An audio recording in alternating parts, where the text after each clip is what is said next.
Notice now, not elbow on the floor, but you know, shoulder to wrist. Yes and yes and yes. I mean, in other words, the two can't be apart. In other words, I want everyone to do this. Put your weight on your elbow. It's pretty easy. This is not muscle, it's skeletal structure. And now use gravity to touch your shoulder to your wrist. That's what you're doing. Now, do that exact same thing while lifting your elbow 1 inch off the ground. 1 millimeter off the ground. It's not possible. Right? It's not possible. So this is my base. This is the platform from which I can use gravity. It takes no muscle. Right? I can stay there indefinitely. Right?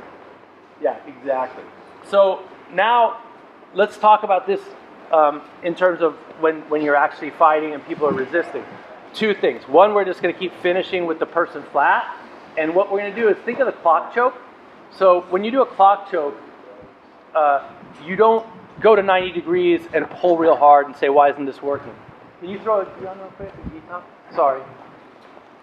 It's called a clock choke because you go 9, 10, 11, 12, 1. You go as far as you need till their head pops off or they fall asleep. And this is the same way. I'm not going to just go back to 90 degrees and use a lot of force. I'm going to keep walking. So if I work the clock choke, I'm not just sitting out and doing this. You know, this is all arm. I'm locking in kind of a frame here, and I'll get his other gi, and it's like, it gets, here it's tight, right? Tighter, right? Tighter, right? Tighter. Yeah, I'll just go all the way around until his head falls off. And it's the same thing here. In other words, it's me moving myself, not trying to fight him with muscle. So once I'm here, what I want you guys to do now, everything's the same, you're up, you're off, but don't think you're just going to go here and it's going to work. I'm actually going to walk the opposite of the clock choke down towards his hips, okay? I'm blocking out guard.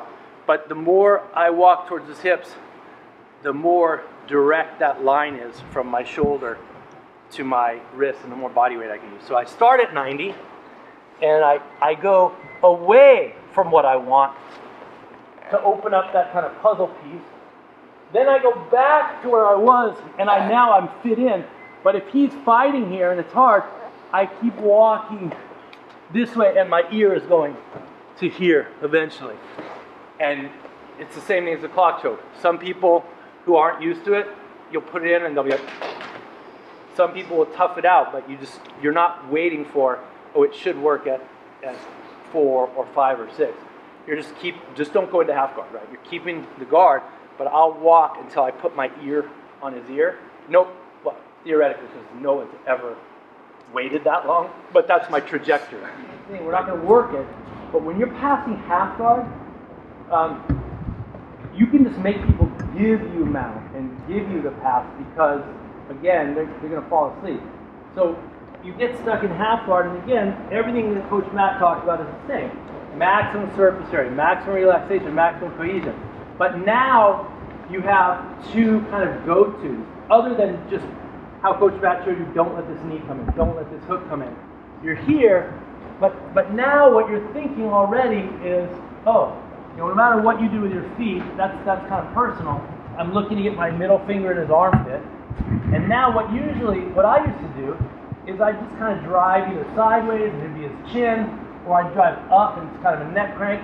Now what you're going to do, and this is the puzzle part, I'm going to back out, empty out that puzzle piece, and click back in. I'm always using his chest. It's going to channel me and funnel me right to where I need to go. The other nice thing about that is, you know, all of the whip up stuff that people do, you know, trying to get down on my body, like whip me up and get down on my body and all this, all the sweeps and leg locks and lockdowns. If you click in to where you're supposed to be, there is a physical block and he can't get you any higher without breaking his own neck. So once you get that puzzle right there, no one's going down any further.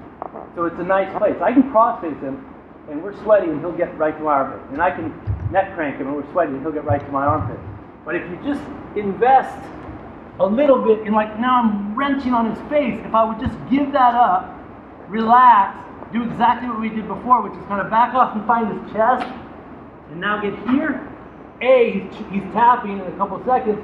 But I'll go relax, do all that whip up stuff. You know, I'm locked into him now. The puzzle is locked in and he's not going anywhere. And then from here I start doing the same kind of pressure. And again, he's usually in a bridge or something, or trying to get out, and I'm coming either to pass if I like to pass, or mount if I like to mount. So this, I'm not going to work too much on this, but it really is exactly what we just did. So let's just do it a couple minutes. Hi, Coach Steve. And in an emergency, he's not going to get this right away. In an emergency, he grabs the underhook, he's kind of here. Look where my chin is. I mean, he's in a good position.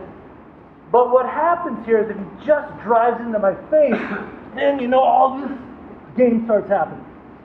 If he retracts himself a little bit, yeah, and now come back in, A, I'll tap if I don't do something. B, when I try to put him into guard or whatever, really drive into me, I can't whip him up at all. When I try to put him into guard, you know, that's his chance, yeah, to mount or pass.